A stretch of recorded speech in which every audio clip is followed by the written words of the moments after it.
The Master and Vijay Goswami. Thursday, December 14th, 1882. It was afternoon. Sri Ramakrishna was sitting on his bed after a short noonday rest. Vijay, Balaram, M, and a few other devotees were sitting on the floor with their faces toward the Master. They could see the sacred river Ganges through the door. Since it was winter, all were wrapped up in warm clothes.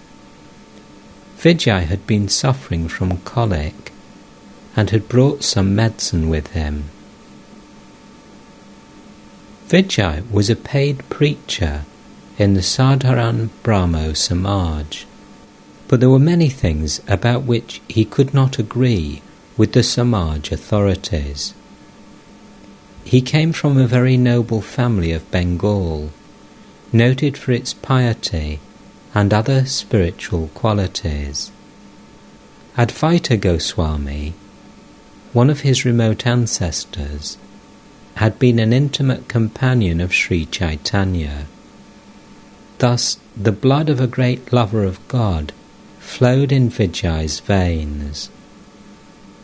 As an adherent of the Brahmo Samaj, Vijay no doubt meditated on the formless Brahman, but his innate love of God, inherited from his distinguished ancestors, had merely been waiting for the proper time to manifest itself in all its sweetness. Thus Vijay was irresistibly attracted by the God-intoxicated state of Sri Ramakrishna, and often sought his company. He would listen to the Master's words with great respect, and they would dance together in an ecstasy of divine love. It was a weekday. Generally, devotees came to the Master in large numbers on Sundays. Hence, those who wanted to have intimate talks with him visited him on weekdays. A boy named Vishnu, living in Aryadaha, had recently committed suicide by cutting his throat with a razor. The talk turned to him. Master, I felt very badly when I heard of the boy's passing away. He was a pupil in a school, and he used to come here. He would often say to me that he couldn't enjoy worldly life. He had lived with some relatives in the western provinces, and at that time used to meditate in solitude in the meadows, hills, and forests. He told me he had visions of many divine forms. Perhaps this was his last birth. He must have finished most of his duties in his previous birth. The little that had been left undone was perhaps finished in this one. One must admit the existence of tendencies inherited from previous births. There is a story about a man who practiced Shava sadhana. He worshipped the Divine Mother in a deep forest. First he saw many terrible visions. Finally a tiger attacked and killed him. Another man, happening to pass and seeing the approach of the tiger, had climbed a tree. Afterwards he got down and found all the arrangements for worship at hand. He performed some purifying ceremonies and seated himself on the corpse. No sooner had he done a little japa than the Divine Mother appeared before him and said, "My child, I am very much pleased with you. Accept a boon from me." He bowed low at the lotus feet of the goddess and said, "May I ask you one question, Mother?" I am speechless with amazement at your action. The other man worked so hard to get the ingredients for your worship and tried to propitiate you for such a long time, but you didn't condescend to show him your favour. And I, who don't know anything of worship, who have done nothing, who have neither devotion nor knowledge nor love, and who haven't practiced any austerities, am receiving so much of your grace. The Divine Mother said with a laugh, "My child, you don't remember your previous births. For many births you tried to propitiate me through austerities. As a result of those austerities, all these things have come to hand, and you have been blessed with my vision. Now ask me your boon." A devotee: I am frightened to hear of the suicide. Master: Suicide is a heinous sin, undoubtedly. A man who kills himself must return again and again to this world and suffer its agony. But I don't call it suicide if a person leaves his body after having the vision of God. There is no harm in giving up one's body that way. After attaining knowledge, some people give up their bodies. After the gold image has been cast in the clay mould, you may either preserve the mould or break it. Many years ago, a young man of about 20 used to come to the temple garden from Baranagar. His name was Gopal Sen. In my presence, he used to experience such intense ecstasy that Hriday had to support him for fear that he might fall to the ground and break his limbs. That young man touched my feet one day and said, "Sir, I shall not be able to see you any more. Let me bid you goodbye." A few days later, I learnt that he had given up his body. It is said that there are 4 classes of human beings: the bound, those aspiring after liberation, the liberated, and the ever-perfect. This world is like a fishing net. Men are the fish, and God, whose Maya has created this world, is the fisherman. When the fish are entangled in the net, some of them try to tear through its meshes in order to get their liberation. They are like the men striving after liberation, but by no means all of them escape. Only a few jump out of the net with a loud splash, and then people say, "Ah, there goes a big one." In a like manner, 3 or 4 men attain liberation. Again, some fish are so careful by nature that they are never caught in the net. Some beings of the ever-perfect class, like Narada, are never entangled in the meshes of worldliness.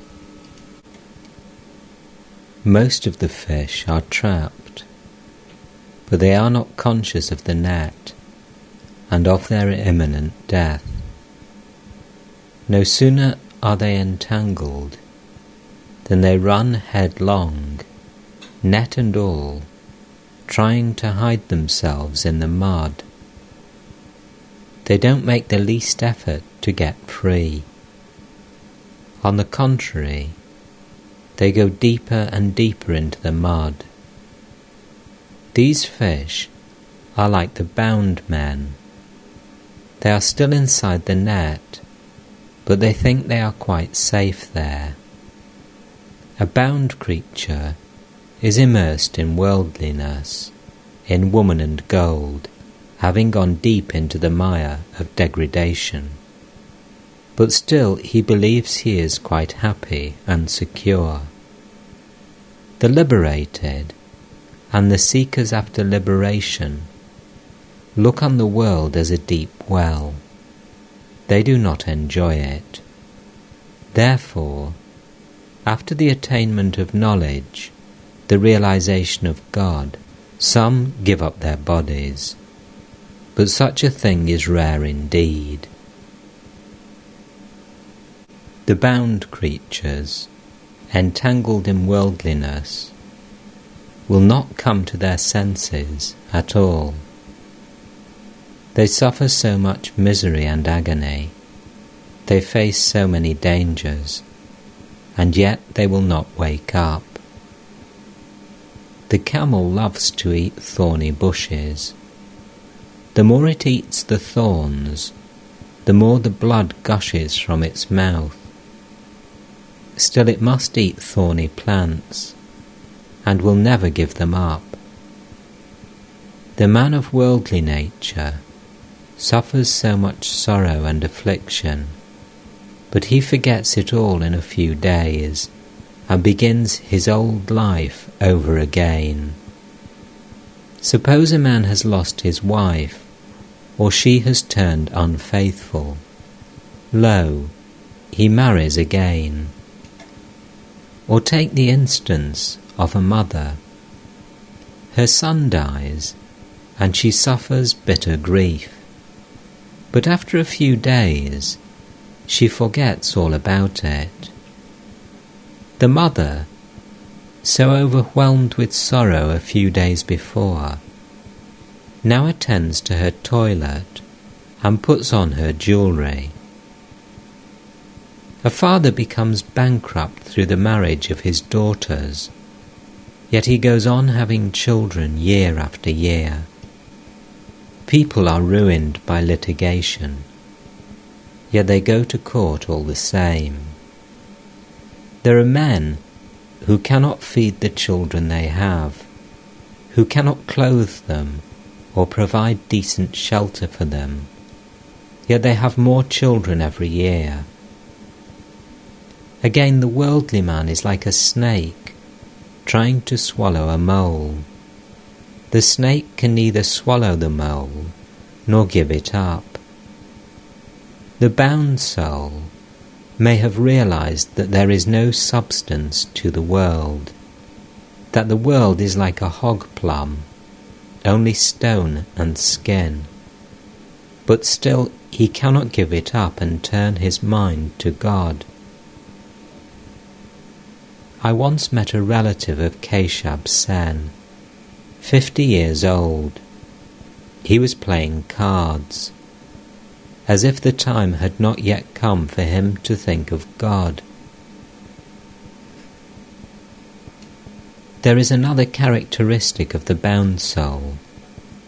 If you remove him from his worldly surroundings to a spiritual environment, he will pine away. The worm that grows in filth feels very happy there. It thrives in filth. It will die if you put it in a pot of rice. All remain silent. Vijay, what must the bound soul's condition of mind be in order to achieve liberation? Master, he can free himself from attachment to woman and gold if, by the grace of God, he cultivates a spirit of strong renunciation. What is this strong renunciation? One who has only a mild spirit of renunciation says, "Well, all will happen in the course of time. Let me now simply repeat the name of God." But a man possessed of a strong spirit of renunciation feels restless for God, as the mother feels for her own child. A man of strong renunciation seeks nothing but God. He regards the world as a deep well and feels as if he were going to be drowned in it. He looks on his relatives as venomous snakes. He wants to fly away from them. And he does go away. He never thinks, let me first make some arrangement for my family, and then I shall think of God. He has great inward resolution. Let me tell you a story about strong renunciation. At one time, there was a drought in a certain part of the country. The farmers began to cut long channels to bring water to their fields. One farmer was stubbornly determined. He took a vow that he would not stop digging until the channel connected his field with the river. He set to work. The time came for his bath, and his wife sent their daughter to him with oil. "Father," said the girl, "it is already late. Rub your body with oil and take your bath."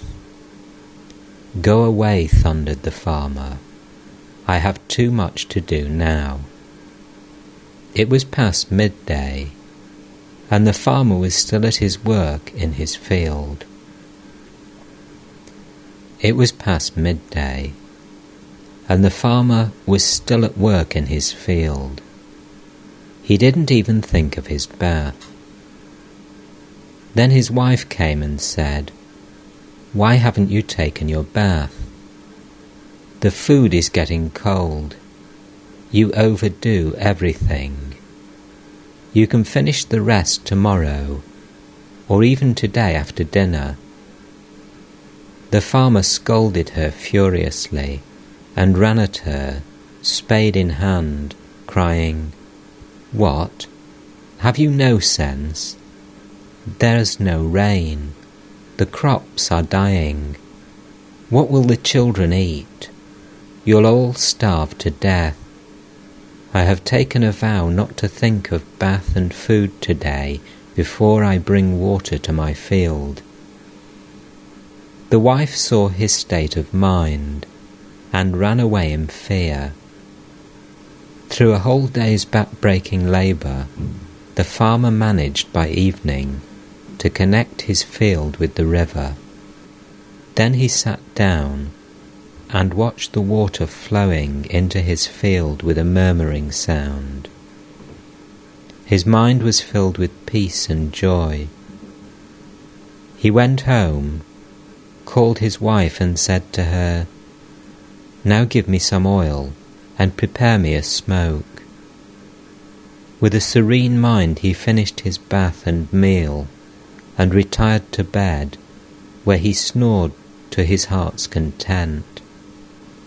The determination he showed is an example of strong renunciation. Now, there was another farmer who was also digging a channel to bring water to his field. His wife too came to the field and said to him, "It's very late. Come home. It isn't necessary to overdo things." The farmer didn't protest much, but put aside his spade and said to his wife, "Well, I'll go home since you asked me to." All laugh. That man never succeeded in irrigating his field. This is a case of mild renunciation. As without strong determination the farmer cannot bring water to his field, so also, without intense yearning, a man cannot realize God. To Vijay: "Why don't you come here now as frequently as before?" Vijay: "Sir, I wish to very much, but I am not free. I have accepted work in the Brahmo Samaj." master. It is woman and gold that binds man and robs him of his freedom. It is woman that creates the need for gold. For woman, one man becomes the slave of another, and so loses his freedom. Then he cannot act as he likes. The priests in the temple of Govindaji at Jaipur were celibates at first, and at that time they had fiery natures. Once the king of Jaipur sent for them, but they didn't obey him. They said to the messenger, "Ask the king to come to see us." After consultation, the king and his ministers arranged marriages for them. From then on, the king didn't have to send for them. They would come to him of themselves and say, "Your Majesty, we have come with our blessings. Here are the sacred flowers of the temple. Deign to accept them." They came to the place, for now they always wanted money for one thing or another: the building of a house, the rice-taking ceremony of their babies, or the rituals connected with the beginning of their children's education. There is the story of the 1200 Nadars and 1300 Nadis. Virabhadra, the son of Nityananda Goswami, had 1300 shaven-headed disciples. They attained great spiritual powers. That alarmed their teacher. "My disciples have acquired great spiritual powers," thought Virabhadra. "Whatever they say to people will come to pass. Wherever they go, they may create alarming situations, for people offending them unwittingly will come to grief." Thinking thus, Virabhadra one day called them to him and said, "See me after performing your daily devotions on the bank of the Ganges." These disciples had such a high spiritual nature that, while meditating, they would go into samadhi and be unaware of the river water flowing over their heads during the flood tide. Then the ebb tide would come, and still they would remain absorbed in meditation. Now 100 of these disciples had anticipated what their teacher would ask of them. Lest they should have to disobey his injunctions, they had quickly disappeared from the place before he summoned them, so they did not go to Virabhadra with the others. The remaining 1200 disciples went to the teacher after finishing their meditation. Virabhadra said to them, "These 1300 nuns will serve you. I ask you to marry them." "As you please, revered sir," they said, "but 100 of us have gone away." Thenceforth, each of these 1200 disciples had a wife. Consequently, they all lost their spiritual power. Their austerities did not have their original fire. The company of woman robbed them of their spirituality because it destroyed their freedom. To Vijay, you yourself perceive how far you have gone down by being a servant of others. Again, one finds that people with many university degrees, scholars with their vast English education, accept service under their English masters, and are daily trampled under their boots. The one cause of all this is woman. They have married and set up a gay fair with their wives and children. Now they cannot go back, much as they would like to. Hence all these insults and humiliations, all this suffering from slavery. Once a man realizes God through intense dispassion, he is no longer attached to woman. Even if he must lead the life of a householder, he is free from fear of and attachment to woman. Suppose there are two magnets, one big and the other small. Which one will attract the iron? The big one, of course. God is the big magnet. Compared to him, woman is a small one. What can woman do? A devotee. Sir, shall we hate women then? Master.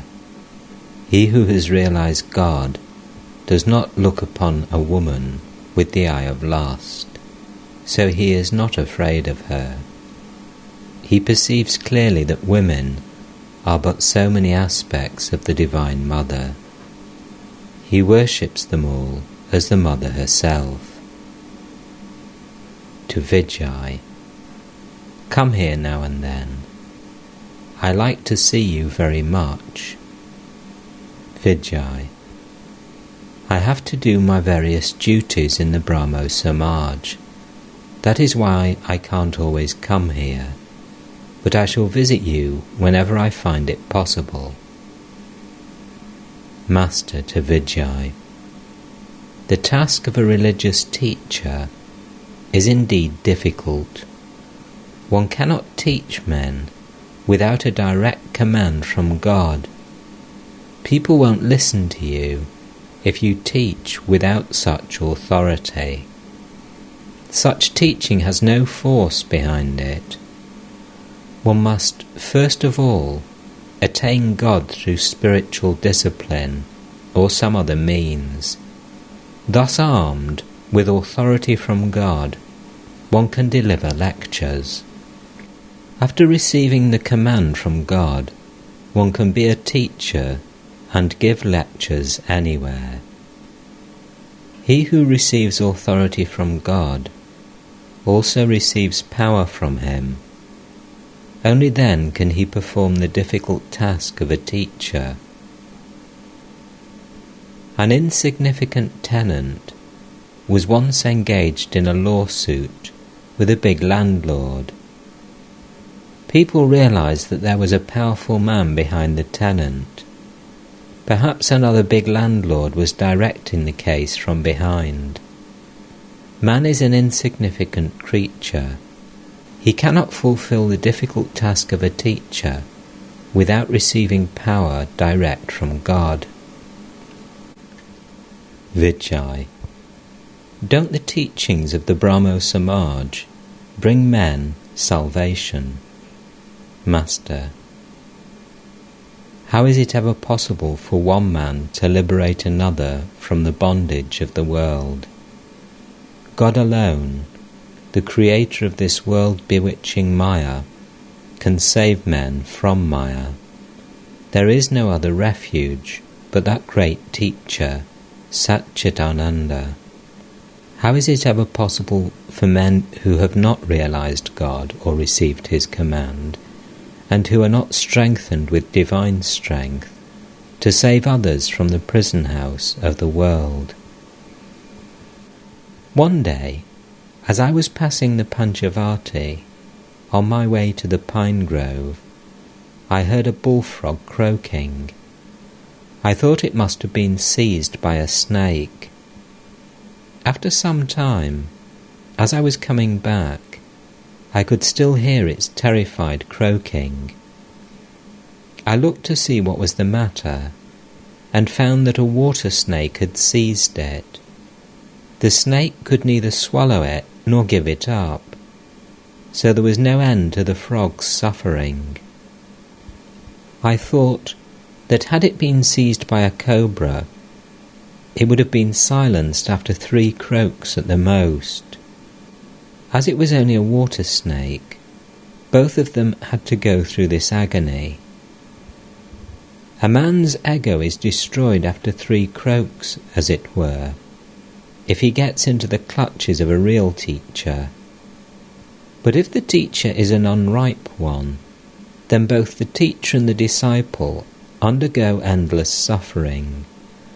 The disciple cannot get rid either of his ego or of the shackles of the world. If a disciple falls into the clutches of an incompetent teacher, he doesn't attain liberation. Vijay: Sir, why are we bound like this? Why don't we see God? Master: Maya is nothing but the egotism of the embodied soul. This egotism has covered everything like a veil. All troubles come to an end when the ego dies. If by the grace of God a man but once realizes that he is not the doer, then he at once becomes a Jivan Mukta. Though living in the body, he is liberated. He has nothing else to fear. This Maya, that is to say the ego, is like a cloud. The sun cannot be seen on account of a thin patch of cloud. When that disappears, one sees the sun. If, by the grace of the Guru, one's ego vanishes, then one sees God. Rama, who is God himself, was only 2.5 cubits ahead of Lakshmana. But Lakshmana couldn't see him because Sita stood between them. Lakshmana may be compared to the Jiva and Sita to Maya.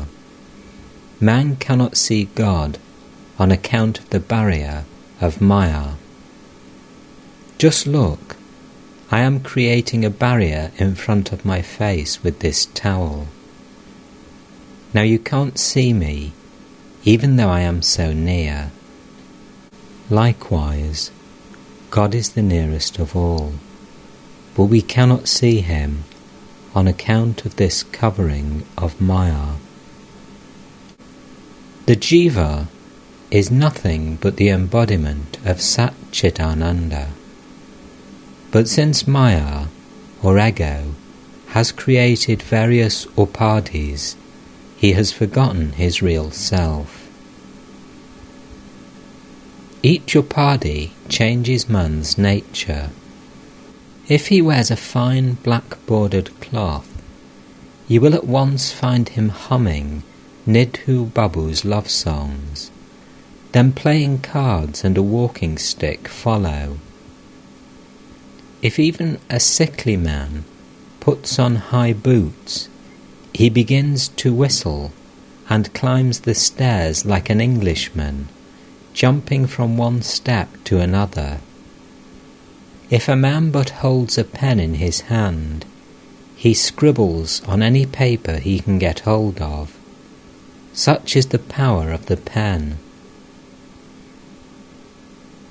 Money is also a great upadhi. The possession of money makes such a difference in a man. He is no longer the same person.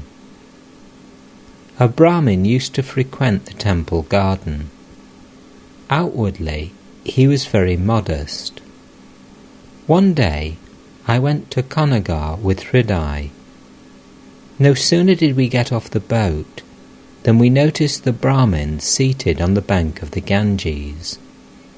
We thought he had been enjoying the fresh air. Looking at us, he said, "Hello there, priest. How do you do?" I marked his tone and said to Hriday, "That man must have got some money. That's why he talks that way." Hriday laughed. A frog had a rupee, which he kept in his hole.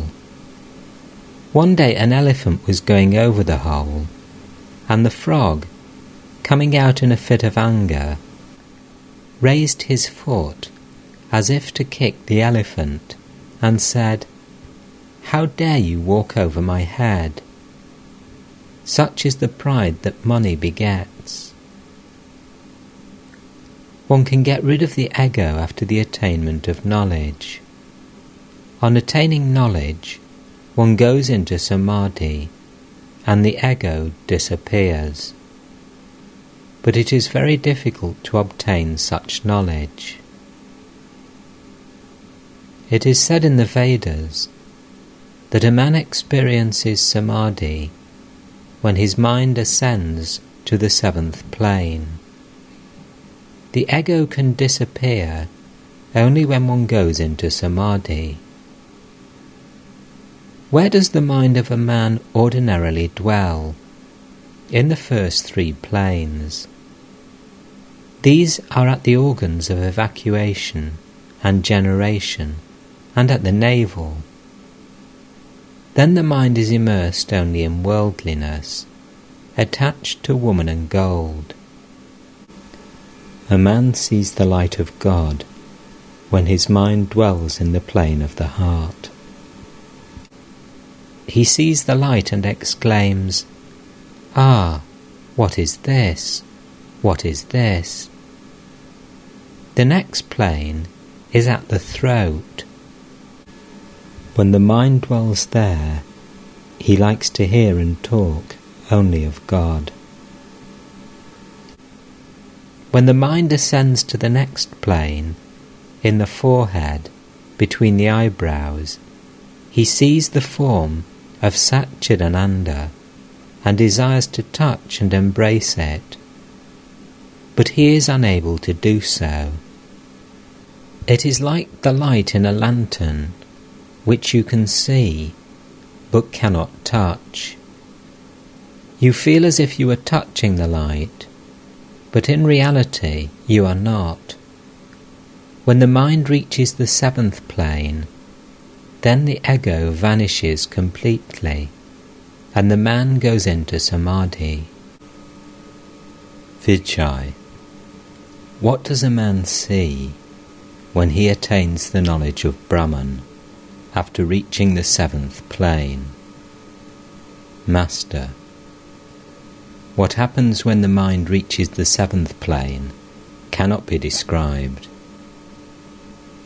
Once a boat enters the black waters of the ocean, it does not return.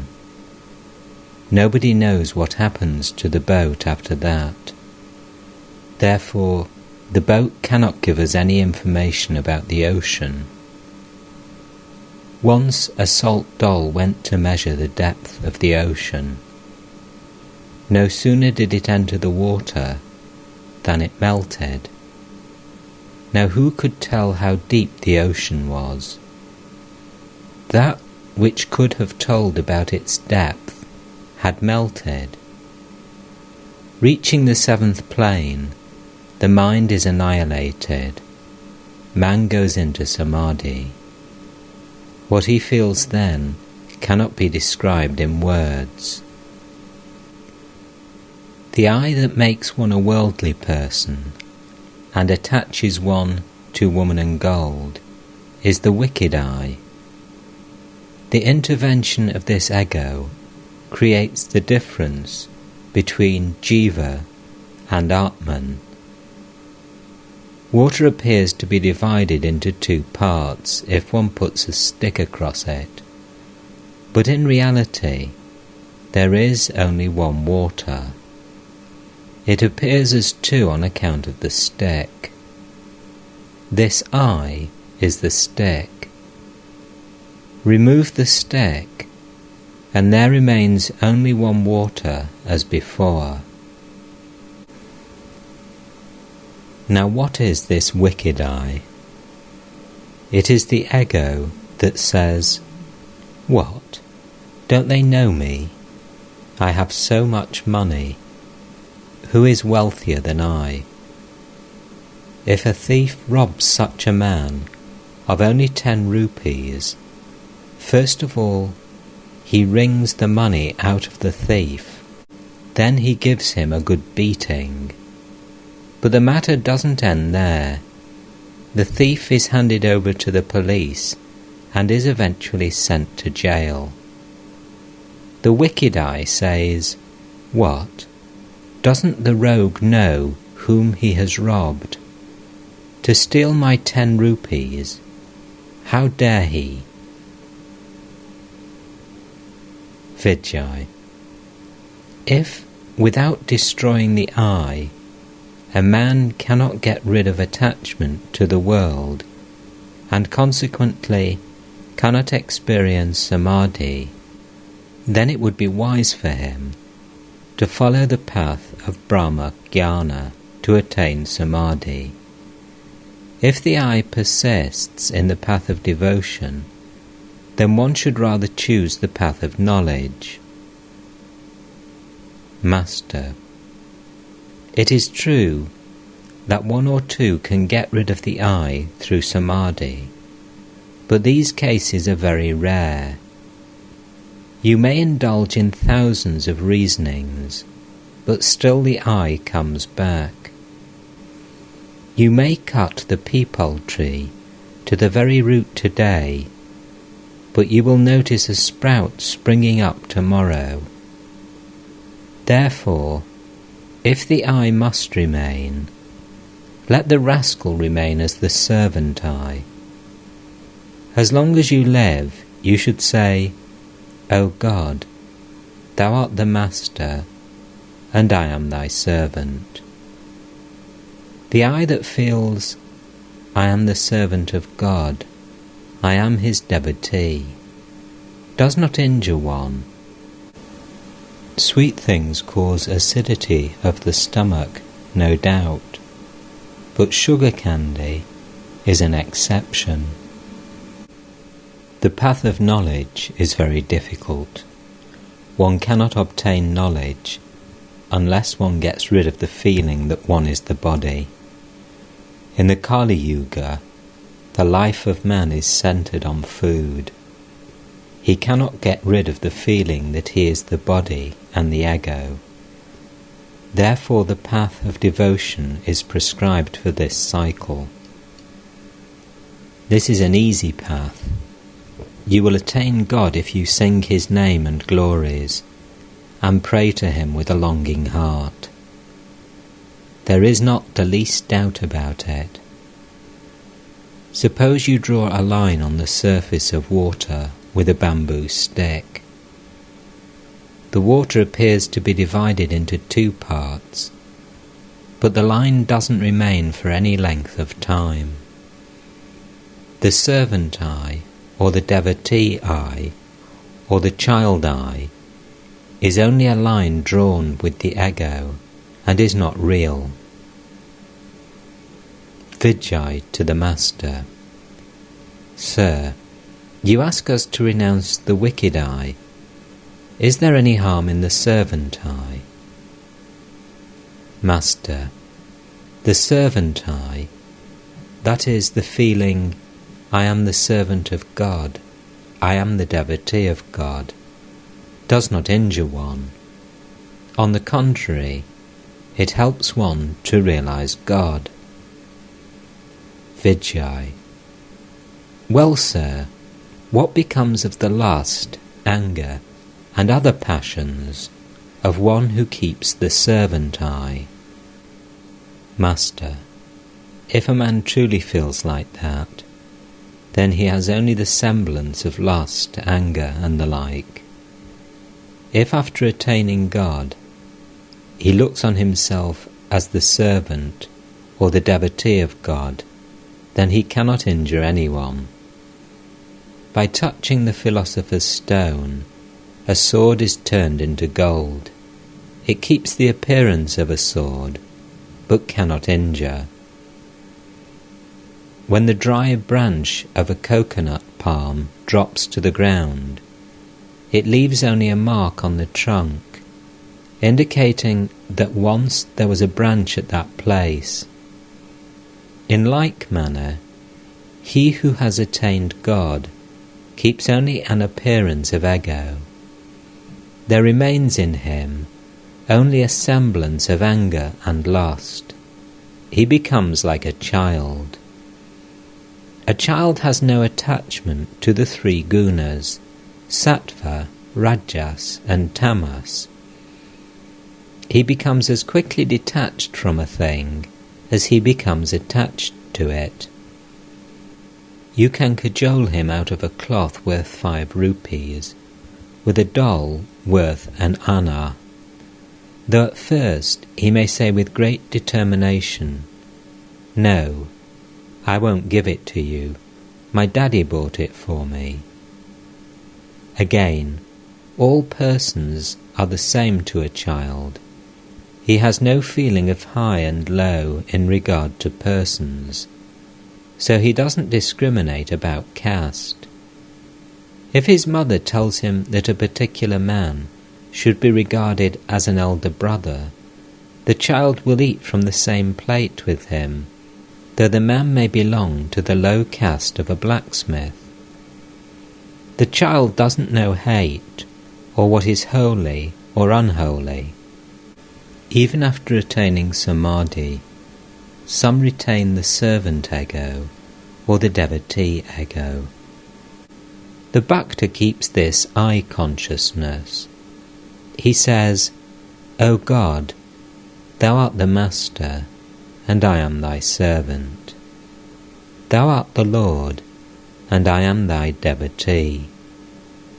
He feels that way even after the realization of God. His I is not completely effaced. Again, by constantly practicing this kind of I consciousness, one ultimately attains God. This is called Bhakti Yoga. One can attain the knowledge of Brahman too, by following the path of Bhakti. God is all-powerful. He may give his devotee Brahma Jnana also, if he so wills. But the devotee generally doesn't seek the knowledge of the Absolute. He would rather have the consciousness that God is the Master and he the servant, or that God is the Divine Mother and he the child. Vijay. But those who discriminate according to the Vedanta philosophy also realize him in the end, don't they? Master. Yes, one may reach him by following the path of discrimination too. That is called Jnana Yoga, but it is an extremely difficult path. I have told you already of the 7 planes of consciousness. On reaching the 7th plane, the mind goes into samadhi. If a man acquires the firm knowledge that Brahman alone is real and the world illusory, then his mind merges in samadhi. But in the Kali Yuga, the life of a man depends entirely on food. How can he have the consciousness that Brahman alone is real and the world illusory? In the Kali Yuga, it is difficult to have the feeling, I am not the body, I am not the mind, I am not the 24 cosmic principles, I am beyond pleasure and pain, I am above disease and grief, old age and death. However you may reason and argue, the feeling that the body is identical with the soul will somehow crop up from an unexpected quarter. You may cut a peepal tree to the ground and think it is dead to its very root, but the next morning you will find a new sprout shooting up from the dead stump. One cannot get rid of this identification with the body. Therefore the path of bhakti is the best for the people of the Kali Yuga. It is an easy path. And I don't want to become sugar, I want to eat it. I never feel like saying, I am Brahman. I say, Thou art my Lord, and I am thy servant. It is better to make the mind go up and down between the 5th and 6th planes, like a boat racing between 2 points. I don't want to go beyond the 6th plane and keep my mind a long time in the 7th. My desire is to sing the name and glories of God. It is very good to look on God as the Master, and oneself as his servant. Further, you see, people speak of the waves as belonging to the Ganges, but no one says that the Ganges belongs to the waves. The feeling, I am he, is not wholesome. A man who entertains such an idea, while looking on his body as the self, causes himself great harm. He cannot go forward in spiritual life. He drags himself down. He deceives himself as well as others. He cannot understand his own state of mind. But it isn't any and every kind of bhakti that enables one to realize God. One cannot realize God without prema bhakti. Another name for prema bhakti is raga bhakti. God cannot be realized without love and longing. Unless one has learnt to love God, one cannot realize him. There is another kind of bhakti, known as Vaidhi bhakti, according to which one must repeat the name of God a fixed number of times, fast, make pilgrimages, worship God with prescribed offerings, make so many sacrifices, and so forth, and so on. By continuing such practices a long time, one gradually acquires raga bhakti. God cannot be realized until one has raga bhakti. One must love God. In order to realize God, one must be completely free from worldliness and direct all of one's mind to him. But some acquire raga bhakti directly. It is innate in them. They have it from their very childhood. Even at an early age they weep for God. An instance of such bhakti is to be found in Prahlada. Vaidhi bhakti is like moving a fan to make a breeze. One needs the fan to make the breeze. Similarly, one practices japa, austerity, and fasting in order to acquire love of God. But the fan is set aside when the southern breeze blows of itself. Such actions as japa and austerity drop away when one spontaneously feels love and attachment for God. Who indeed will perform the ceremonies enjoined in the scriptures when mad with love of God? Devotion to God may be said to be green so long as it doesn't grow into love of God, but it becomes ripe when it has grown into such love. A man with green bhakti cannot assimilate spiritual talk and instruction, but one with ripe bhakti can. The image that falls on a photographic plate covered with black film is retained. On the other hand, thousands of images may be reflected on a bare piece of glass, but not one of them is retained. As the object moves away, the glass becomes the same as it was before. One cannot assimilate spiritual instruction unless one has already developed love of God. Vijay. Is bhakti alone sufficient for the attainment of God, for his vision? Master. Yes. One can see God through bhakti alone, but it must be right bhakti, prema bhakti, and raga bhakti. When one has that bhakti, one loves God, even as the mother loves the child the mother, or the wife the husband. When one has such love and attachment for God, one doesn't feel the attraction of Maya to wife, children, relatives, and friends. One retains only compassion for them. To such a man, the world appears a strange land, a place where he has merely to perform his duties. It is like a man's having his real home in the country, but coming to Calcutta for work. He has to rent a house in Calcutta for the sake of his duties. When one develops love of God, one completely gets rid of one's attachment to the world and worldly wisdom.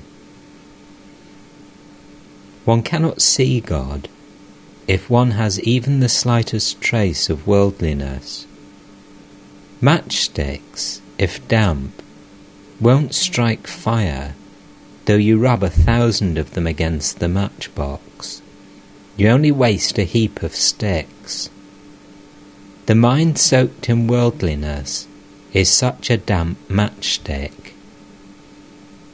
Once, Sri Radha said to her friends that she saw Krishna everywhere, both within and without. The friends answered, "Why? We don't see him at all. Are you delirious?" Radha said, "Friends, paint your eyes with the collyrium of divine love, and then you will see him." To Vijay, it is said in a song of your Brahmo Samaj, "O Lord, is it ever possible to know Thee without love, however much one may perform worship and sacrifice? If the devotee but once feels this attachment and ecstatic love for God, this mature devotion and longing, then he sees God in both his aspects, with form and without form." Vijay, how can one see God? Master, one cannot see God without purity of heart.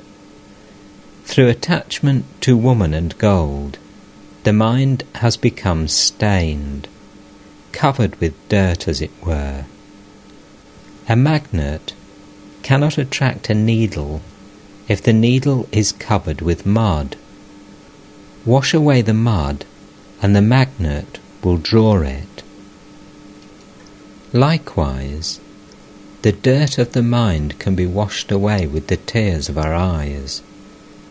This stain is removed if one sheds tears of repentance and says, "O God, I shall never do such a thing." Thereupon God, who is like the magnet, draws to himself the mind, which is like the needle. Then the devotee goes into samadhi and obtains the vision of God. You may try thousands of times, but nothing can be achieved without God's grace. One cannot see God without His grace. Is it an easy thing to receive the grace of God? One must altogether renounce egotism. One cannot see God as long as one feels, "I am the doer." Suppose in a family, a man has taken charge of the storeroom. Then, if someone asks the master, "Sir, will you yourself kindly give me something from the storeroom?" the master says to him, "There is already someone in the storeroom. What can I do there?" God doesn't easily appear in the heart of a man who feels himself to be his own master. But God can be seen the moment His grace descends. He is the Sun of knowledge. One single ray of His has illumined the world with the light of knowledge. That is how we are able to see one another and acquire varied knowledge. One can see God only if he turns his light towards his own face.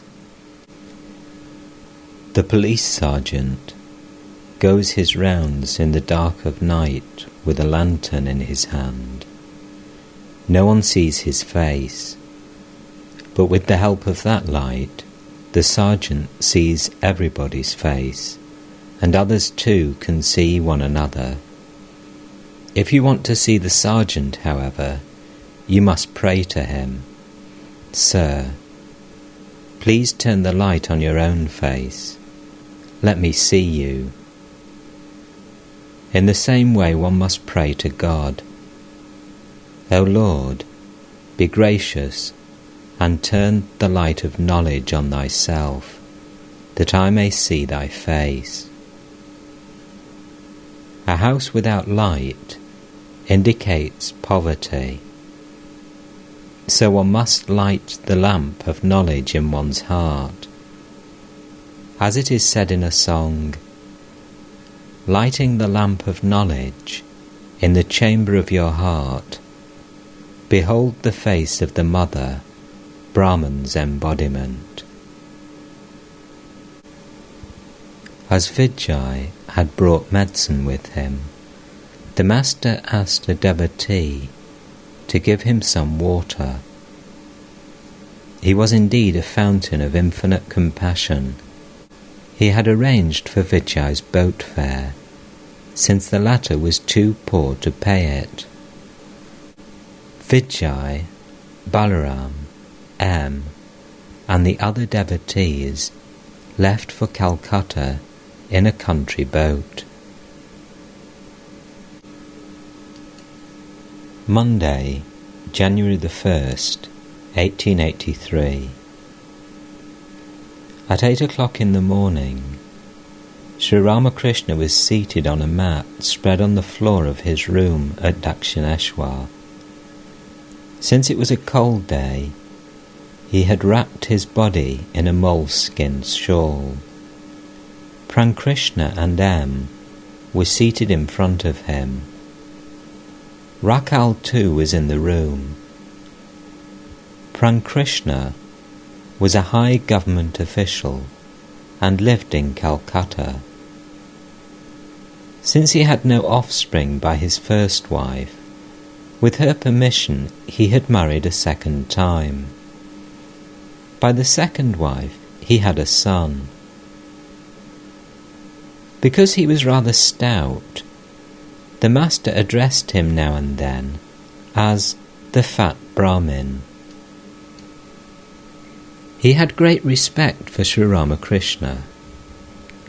Though a householder, Ramakrishna studied the Vedanta and had been heard to say, "Brahman alone is real, and the world illusory. I am he." The master used to say to him, "In the Kali Yuga, the life of a man depends on food. The path of devotion prescribed by Narada is best for this age." A devotee had brought a basket of jalebi for the master, which the latter kept by his side. Eating a bit of the sweets, he said to Ramakrishna with a smile, "You see, I chant the name of the Divine Mother, so I get all these good things to eat." Laughter. But she doesn't give such fruits as gourd or pumpkin. She bestows the fruit of Amrita, immortality, knowledge, love, discrimination, renunciation, and so forth. A boy 6 or 7 years old entered the room. The master himself became like a child. He covered the contents of the basket with the palm of his hand, as a child does, to conceal sweets from another child, lest the latter should snatch them. Then he put the basket aside. Suddenly the master went into samadhi and sat thus a long time.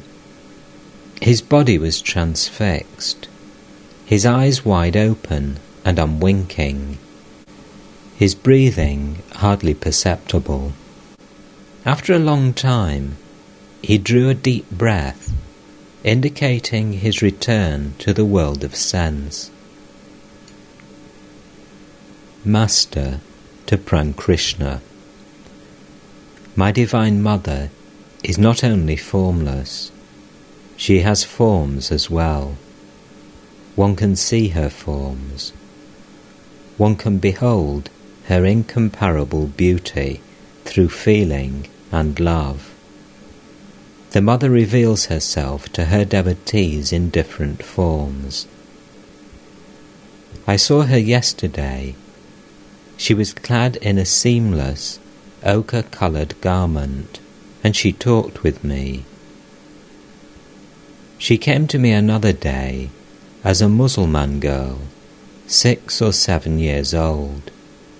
She had a tilak on her forehead and was naked. She walked with me, joking and frisking like a child. At Hriday's house, I had a vision of Gauranga. He wore a black bordered cloth. Haladari used to say that God is beyond both being and non-being. I told the Mother about it and asked her, "Then is the divine form an illusion?" The Divine Mother appeared to me in the form of Rati's mother and said, "Do thou remain in bhava." I repeated this to Haladari. Now and then I forget her command and suffer. Once I broke my teeth because I didn't remain in bhava. So I shall remain in bhava unless I receive a revelation from heaven or have a direct experience to the contrary. I shall follow the path of love. What do you say? Ramakrishna: Yes, sir. Master: But why should I ask you about it?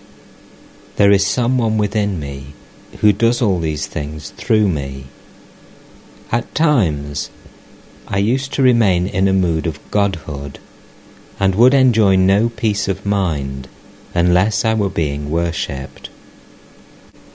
I am the machine, and God is the operator. I act as He makes me act. I speak as He makes me speak. Keep your raft, says Ramprasad, afloat on the sea of life, drifting up with the flood tide, drifting down with the ebb. It is like the cast-off leaf before a gale. Sometimes it is blown to a good place, and sometimes into the gutter, according to the direction of the wind. As the weaver said in the story, the robbery was committed by the will of Rama. I was arrested by the police by the will of Rama, and again, by the will of Rama, I was set free. Hanuman once said to Rama, "O Rama, I have taken refuge in thee. Bless me, that I may have pure devotion to thy lotus feet, and that I may not be caught in the spell of thy world-bewitching Maya." Once a dying bullfrog said to Rama, "O Rama, when caught by a snake, I cry for your protection. But now I am about to die, struck by your arrow. Hence I am silent." I used to see God directly with these very eyes, just as I see you. Now I see divine visions in trance. After realizing God, a man becomes like a child. One acquires the nature of the object one meditates upon. The nature of God is like that of a child. As a child builds up his toy house and then breaks it down, so God acts while creating, preserving, and destroying the universe. Further, as the child is not under the control of any guna, so God is beyond the three gunas, sattva, rajas, and tamas. That is why Paramahamsas keep 5 or 10 children with them, that they may assume their nature. Sitting on the floor in the room was a young man from Agarpara, about 22 years old. Whenever he came to the temple garden, he would take the master aside, by a sign, and whisper his thoughts to him. He was a newcomer. That day he was sitting on the floor near the master. Master, to the young man, a man can change his nature by imitating another's character. He can get rid of a passion like lust by assuming the feminine mood. He gradually comes to act exactly like a woman.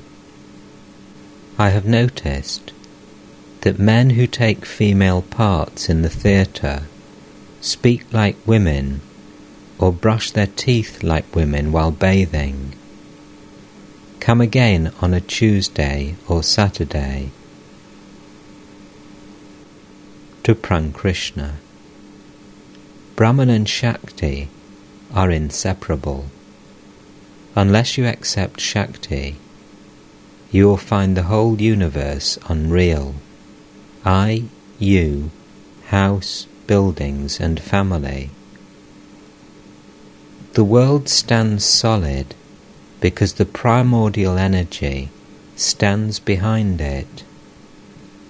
If there is no supporting pole, no framework can be made, and without the framework, there can be no beautiful image of Durga. Without giving up worldliness, a man cannot awaken his spiritual consciousness, nor can he realize God. He cannot but be a hypocrite as long as he has even a trace of worldly desire. God cannot be realized without guilelessness. Cherish love within your heart. Abandon cunning and deceit. Through service, worship, selflessness, does Rama's blessed vision come. Even those engaged in worldly activities, such as office work or business, should hold to the truth. Truthfulness alone is the spiritual discipline in the Kali Yuga. Ramakrishna. Yes, sir. It is said in the Mahendranath Tantra, O Goddess, this religion enjoins it upon one to be truthful, self-controlled, devoted to the welfare of others, unagitated and compassionate. Master. Yes, but these ideas must be assimilated. Sri Ramakrishna was sitting on the small couch.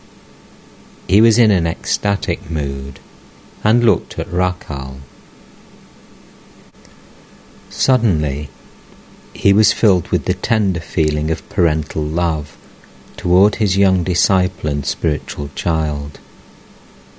Presently he went into samadhi. The devotees sat speechless, looking at the master with wondering eyes. Regaining partial consciousness, the Master said, "Why is my spiritual feeling kindled at the sight of Rakal?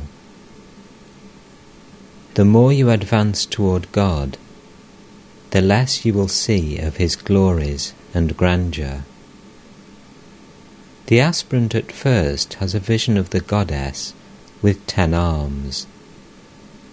There is a great display of power in that image. The next vision is that of the deity with 2 arms. There are no longer 10 arms holding various weapons and missiles. Then the aspirant has a vision of Gopala, in which there is no trace of power. It is the form of a tender child. Beyond that there are other visions also. The aspirant then sees only light. Reasoning and discrimination vanish after the attainment of God and communion with Him in Samadhi. How long does a man reason and discriminate? As long as he is conscious of the manifold, as long as he is aware of the universe, of embodied beings, of I and you. He becomes silent when he is truly aware of unity. This was the case with Trilanga Swami. Have you watched a feast given to the Brahmins? At first there is a great uproar, but the noise lessens as their stomachs become more and more filled with food. When the last course of curd and sweets is served, one hears only the sound, soup, soup, as they scoop up the curd in their hands. There is no other sound. Next is the stage of sleep, Samadhi. There is no more uproar. To M. and Ramakrishna. Many people talk of Brahma Jnana, but their minds are always preoccupied with lower things: house, buildings, money, name, and sense pleasures. As long as you stand at the foot of the monument, so long do you see horses, carriages, Englishmen, and Englishwomen. But when you climb to its top, you behold the sky and the ocean stretching to infinity. Then you do not enjoy buildings, carriages, horses, or men. They look like ants. All such things as attachment to the world and enthusiasm for woman and gold disappear after the attainment of the knowledge of Brahman. Then comes the cessation of all passions. When the log burns, it makes a crackling noise, and one sees the flame. But when the burning is over, and only ash remains, then no more noise is heard. Thirst disappears with the destruction of attachment. Finally comes peace. The nearer you come to God, the more you feel peace. Peace, peace, peace, supreme peace. The nearer you come to the Ganges, the more you feel its coolness. You will feel completely soothed when you plunge into the river. But the universe and its created beings and the 24 cosmic principles all exist because God exists. Nothing remains if God is eliminated. The number increases if you put many zeros after the figure 1. But zeros don't have any value if the 1 is not there. The Master continued, there are some who come down, as it were, after attaining the knowledge of Brahman, after Samadhi, and retain the ego of knowledge, or the ego of devotion, just as there are people who, of their own sweet will, stay in the marketplace after the market breaks up. This was the case with sages like Narada. They kept the ego of devotion for the purpose of teaching men. Shankaracharya kept the ego of knowledge for the same purpose. God cannot be realized if there is the slightest attachment to the things of the world. A thread cannot pass through the eye of a needle if the tiniest fibre sticks out. The anger and lust of a man who has realized God are only appearances. They are like a burnt string. It looks like a string, but a mere puff blows it away. God is realized as soon as the mind becomes free from attachment. Whatever appears in the pure mind is the voice of God. That which is pure mind is also pure buddhi. That again is pure Atman, because there is nothing pure but God. But in order to realize God, one must go beyond dharma and adharma. The Master sang in his melodious voice, "Come, let us go for a walk, O mind, to Kali, the wish-fulfilling tree, and there beneath it gather the 4 fruits of life." Sri Ramakrishna went out on the south-east veranda of his room and sat down. Prankrishna and the other devotees accompanied him. Hazra too was sitting there. The Master said to Prankrishna with a smile, "Hazra is not a man to be trifled with. If one finds the big Dargah here, then Hazra is the smaller Dargah." All laughed at the Master's words. A certain gentleman, Navakumar by name, came to the door and stood there. At the sight of the devotees, he immediately left. "O egotism incarnate," Sri Ramakrishna remarked. About 9:30 in the morning, Prankrishna took leave of the Master. Soon afterwards, a minstrel sang some devotional songs to the accompaniment of a stringed instrument. The Master was listening to the songs when Kedar Chatterjee, a householder devotee, entered the room clad in his office clothes. He was a man of devotional temperament and cherished the attitude of the gopis of Vrindavan. Words about God would make him weep. The sight of Kedar awakened in the Master's mind the episode of Vrindavan in Sri Krishna's life. Intoxicated with divine love, the Master stood up and sang, addressing Kedar, "Tell me, friend, how far is the grove where Krishna, my beloved, dwells? His fragrance reaches me even here, but I am tired and can walk no farther."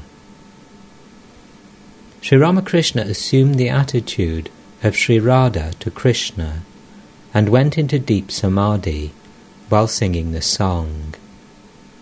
He stood there, still as a picture on canvas, with tears of divine joy running down his cheeks.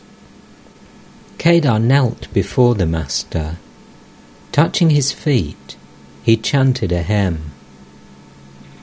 "We worship the Brahman consciousness in the lotus of the heart, the undifferentiated, who is adored by Hari, Hara, and Brahma, who is attained by yogis in the depths of their meditation.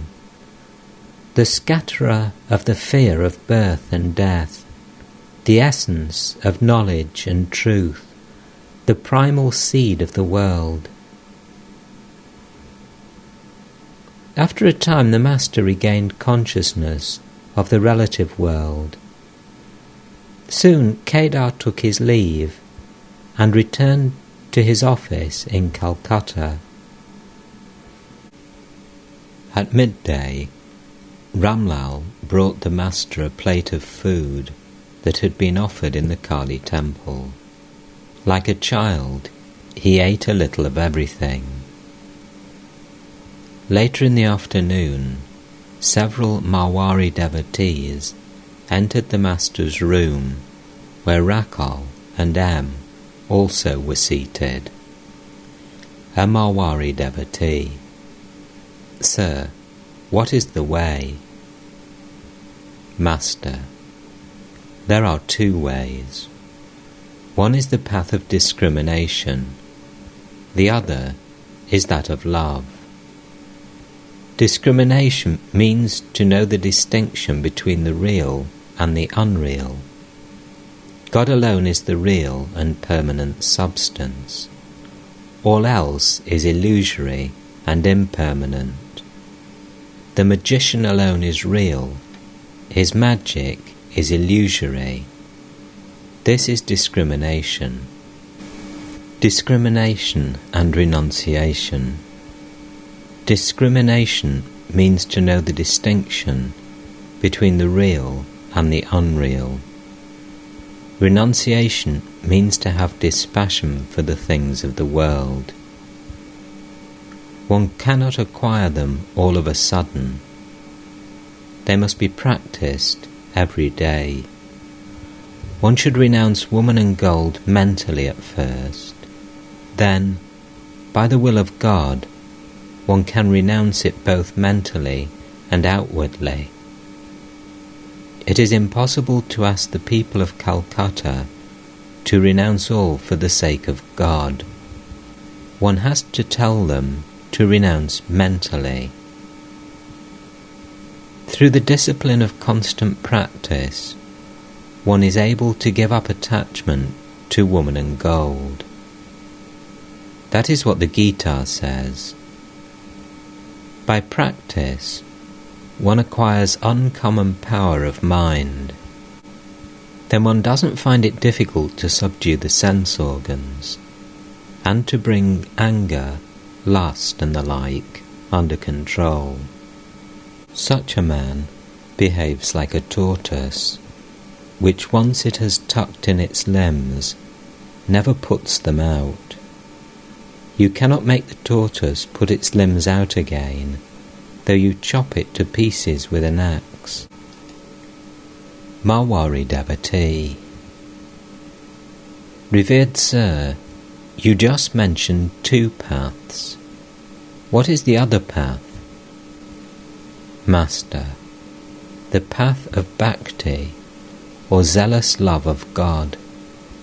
Weep for God in solitude with a restless soul, and ask Him to reveal Himself to you. Cry to your mother Shama with a real cry, O mind, and how can she hold herself from you? Marwari devotee: Sir, what is the meaning of the worship of the personal God, and what is the meaning of God without form or attribute?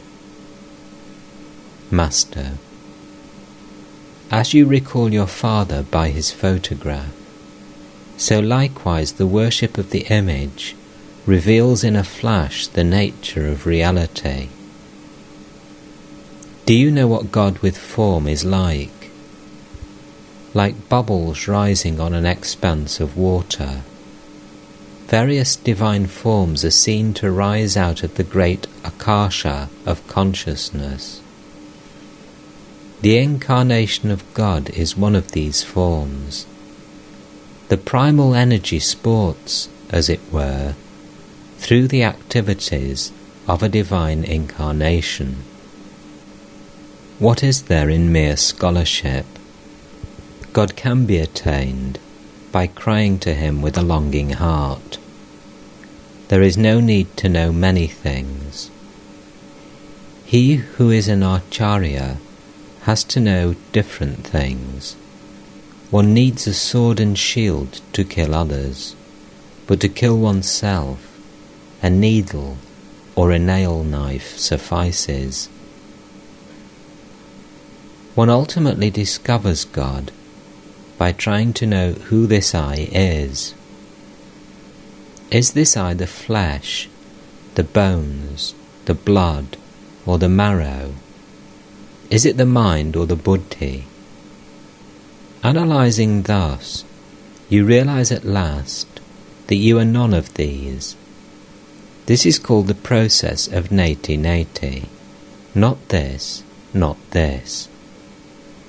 One can neither comprehend nor touch the Atman. It is without qualities or attributes.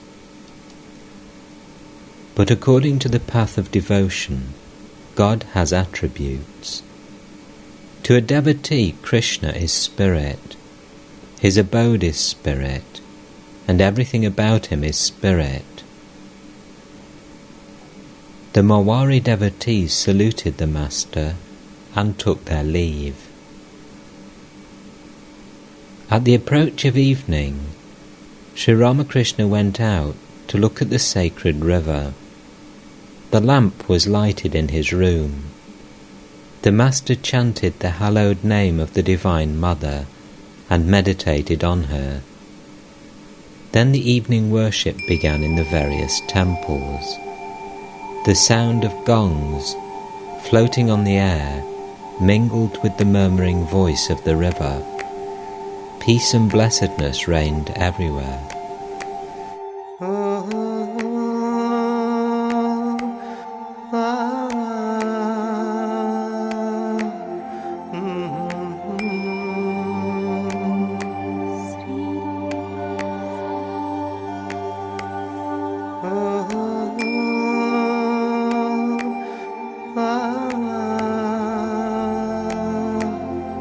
Jai Jai Ram,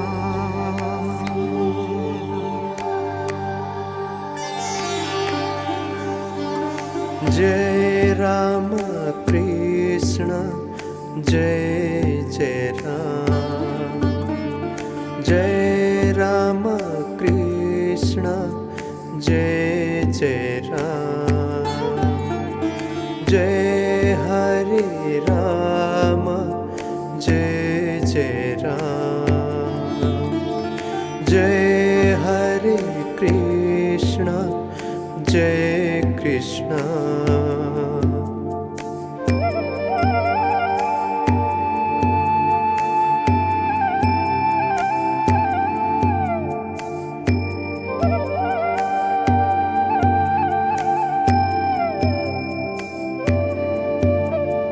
Jai Ramakrishna, Jai Jai Ram,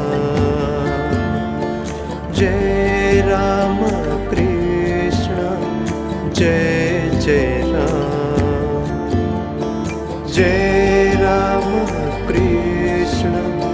Jai Jai Ram, Jai Ramakrishna, Jai Jai Ram, Jai Hare Rama, Jai Jai Ram, Jai Hare Krishna, Jai Krishna, Jai Rama Krishna, Jai Jai Ram,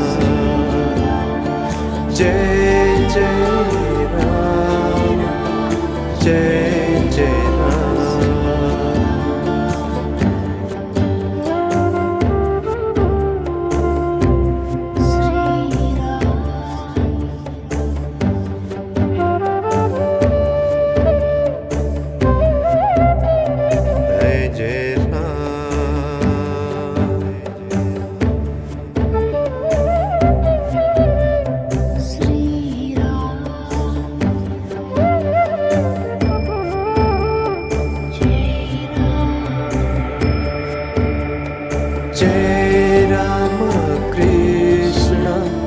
Jai Jai Ram, Jai Ramakrishna, Jai Jai Ram, Jai Jai Ram, Jai Hare Rama, Jai Jai Ram, Jai Hare Krishna, Jai Krishna,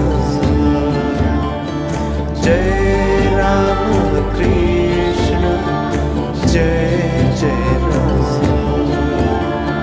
Jai Ramakrishna, Jai Jai Ram,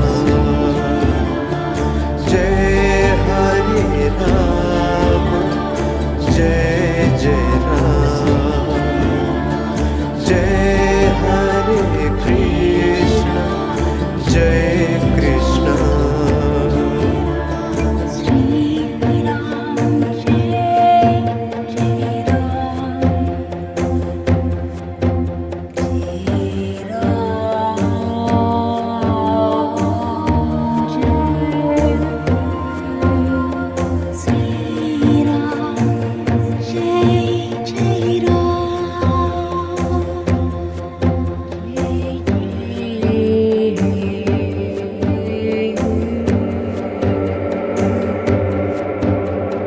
Jai Ramakrishna, Jai Jai Ram, Jai Ramakrishna, Jai Jai Ram, Jai Hare Rama, Jai Jai Ram, Jai Hare Krishna, Jai Krishna, Jai Ramakrishna, Jai Jai Ram, Jai Ramakrishna, Jai Jai Ram, Jai Hare Rama, Jai Jai Ram, Jai Hare Krishna, Jai Krishna, Jai Ramakrishna, Jai Jai Ram, Jai Ramakrishna, Jai Jai Ram, Jai Hare Rama, Jai Jai Ram, Jai